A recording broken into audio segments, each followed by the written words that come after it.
अस्सलाम वालेकुम। डिप्रेशन एक सीरियस इलनेस है, एक सीरियस बीमारी है, ज़हनी दबाव, जो कि हमारे कल्चर में इसको बहुत ही लाइटली लिया जाता है, बल्कि इसको बीमारी तस्वुर किया ही नहीं जाता।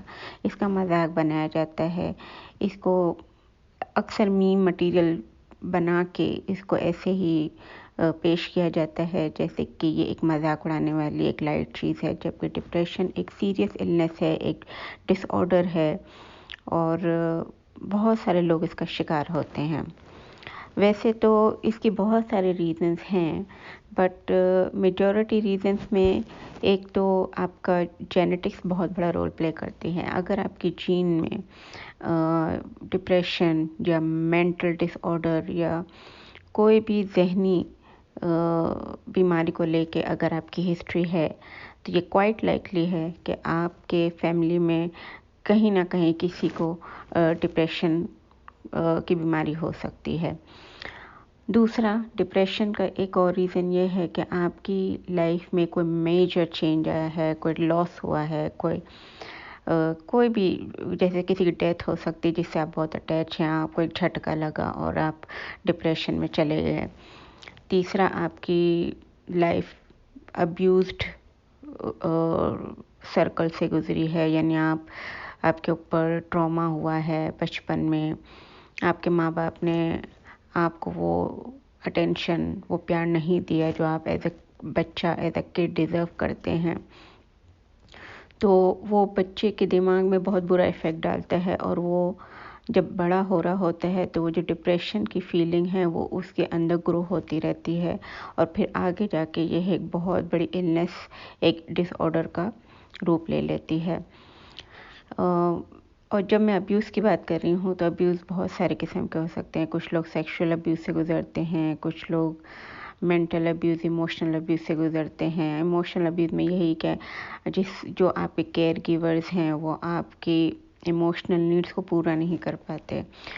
हमारे कल्चर में सेक्सुअल अब्यूज़ बहुत कॉमन है बच्चों के साथ। तो जो बच्चे इस चीज़ से गुजरते हैं वो उस वक्त तो नहीं बता पाते, ना उनकी बात पे कोई बिलीव करता है, बट आगे जाके वो अपनी लाइफ में डिप्रेस हो जाते हैं इन्हीं चीज़ों को लेके। क्यों? क्योंकि वो जो इनके साथ हुआ है उसको टैकल करने का, उसको वेंट आउट करने का कोई ज़रिया नहीं है। वो जो इनका जो ट्रॉमा है उसको चैनलाइज करने का कोई ज़रिया इनके पास नहीं होता। तो ये एक रीज़न है। और अगर खुदा ना खास्ता आपकी कोई ऐसी बीमारी हुई है, कुछ बीमारियां हैं जो अपने साथ डिप्रेशन अपने साथ लाती हैं, यानी कोई ना कोई बीमारी का दूसरा जो सिम्टम या साइड इफ़ेक्ट होता है वो डिप्रेशन होता है। और या तो आपने रिसेंटली कोई ऐसे ड्रग्स यूज़ करे हैं, यानी कोई ऐसी मेडिकेशन यूज़ करी है जिसका साइड इफ़ेक्ट डिप्रेशन के फॉर्म में आता है, या तो फिर आपने वो जो दूसरे एडिक्शन वाले ड्रग्स यूज़ करे हैं, जैसे कि लोग करते हैं हीरोइन का नशा कर लिया, या जिसका भी कोई एडिक्शन होता है उसमें जब आप पड़ जाते हैं, शराब का नशा हो गया, जब वो लोग लेते हैं फॉर अ टाइम बीइंग वो आपको बहुत हाई देता है, आपको लगता है कि हाँ सब सेट है, बट जैसे ही उसका नशा उतरता है आपको उससे डबल डिप्रेशन होता है। मतलब वो आपको एक थोड़ी सी छोटे टाइम के लिए आपको उसकी फीलिंग होती है कि सब सही है, बहुत अच्छा जा रहा है, अच्छी फीलिंग, खुश फीलिंग। फिर जब उसका नशा उतर जाता है तो उससे डबल और बहुत ही इंटेंसिटी के साथ उस डिप्रेशन का अटैक होता है। तो डिप्रेशन के सिम्टम्स कुछ ऐसे हैं कि आप अपनी लाइफ से बेजार होने लगते हैं, आपको कोई चीज़ में मज़ा नहीं आता, आप थके थके से रहते हैं, काम करने में दिलचस्पी नहीं होती, ना किसी से बात करने में, और एक लाइफ का जो चैलेंज होता है वो उसमें कोई आपको इंटरेस्ट फील नहीं होता। आप सोचते हैं कि मैं क्यों हूँ, क्या रीज़न है, मेरा एग्जिस्टेंस की क्या वजह है।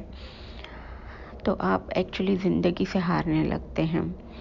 और दूसरे जो आपके लोग आसपास हैं उनका बिहेवियर आप देखते हैं जो कि आपको वीक समझते हैं और बोलते हैं यार ये तो होता रहता है, सब इस चीज़ से गुजरते हैं। आप ही को पता है जिसके ऊपर ये गुजर रहा है कि ये हर किसी के साथ नहीं होता। जिस तरीके से आप सोच रहे हैं, जिस तरीके से आप फील कर रहे हैं वो दूसरा फील नहीं कर सकता।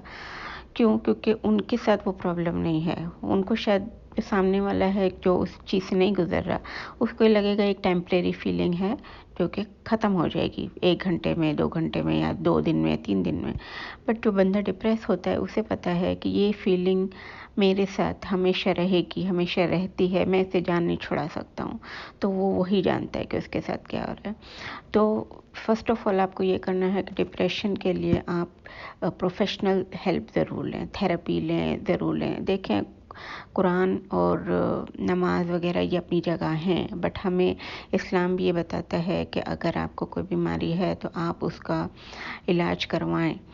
और जब हम अब जो मैं आपको वजीफ़ा बताने जा रही हूँ जो कि डिप्रेशन के लिए ही है, वो जब वजीफ़ा करेंगे तो इसके बहुत सारे रीज़न हैं। एक तो ये कि वो आपको सुकून भी प्रोवाइड करेगा, डिप्रेशन में हेल्प करेगा, लेकिन साथ साथ अल्लाह का कलाम आपको रास्ता दिखाने में मदद करता है। सबसे बड़ी बात तो ये है कि जब आप अल्लाह का कलाम पढ़ते हैं, अल्लाह से मदद तलब करते हैं, तो अल्लाह आपके लिए रास्ता खुद निकालता है। कि सपोज़ आपको डिप्रेशन है, आपने नमाज़ें पढ़ी, आपने अल्लाह का कलाम पढ़ा, अल्लाह को याद किया, तो अल्लाह अब आपको रास्ता दिखाएगा कि भाई अब तुमको यहाँ पे जाना है, या आपको ऐसा कोई डॉक्टर मिला देगा, या आपको कोई ऐसा चैनल मिला देगा जिससे आप अपने जो ट्रॉमा हैं, जो आपके डिप्रेशन की जो सिम्टम्स हैं, वो वहाँ उसको चैनलाइज करके उसको निकाल सकें, उसके ऊपर काम कर सकें, उसके थेरेपी ले सकें। तो वो भी रास्ता दिखाने वाला अल्लाह ही है। तो दोनों चीज़ें करें, प्रोफेशनल हेल्प भी लें और साथ साथ अल्लाह से मदद तलब करें, अल्लाह का कलाम पढ़ें और अल्लाह के कलाम से अपने आप को बेटर करें।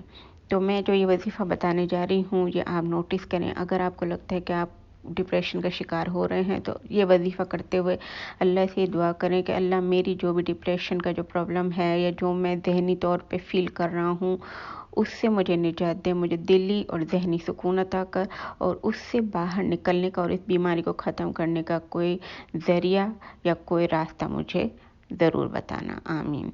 तो वजीफ़ा आप नोट कर लें, वो ये है कि एवरी डे जब भी आपको टाइम मिले, आप जो है एक तस्बीह पढ़, उसमें ये 2 कलमे हैं, जैसे 2 सेंटेंसेस हैं, वो आपको पढ़ने हैं। एक तो अस्तगफिरुल्लाह अस्तगफिरुल्लाह रब्बी मिन कुल्ली ज़ंबी व अतूबु इलैह, ये, और एक दूसरा है ला हौला वला कुव्वता इल्ला बिल्लाहिल अलियुल अज़ीम। ये 100 टाइम्स आपको पढ़ना है। वो ऐसे कि एक दाने पे ये दोनों आपको एक साथ ही पढ़ने हैं। ऐसा नहीं कि एक दाने पे वो, एक दाना, ऐसे नहीं, एक दाने पे दोनों ही पढ़ने हैं। इस तरीके से आपको ये 100 टाइम्स पढ़ लेना है। और ये जब आप पढ़ लें तो आप अल्लाह से दुआ करें कि अल्लाह जो मेरे ज़हन में जो ये जंग चल रही है, जो मेरे अंदर बेसुकूनी है, इसको ख़त्म कर और इसके इलाज का या इसको ख़त्म करने का रास्ता मुझे दिखा। इंशाअल्लाह अल्लाह चाहेगा तो आपकी सारे प्रॉब्लम दूर हो जाएंगे, दिल को सुकून मिलेगा, ज़हन को सुकून मिलेगा, और आपको ज़िंदगी में आगे बढ़ने का एक नया रास्ता दिखेगा इंशाअल्लाह।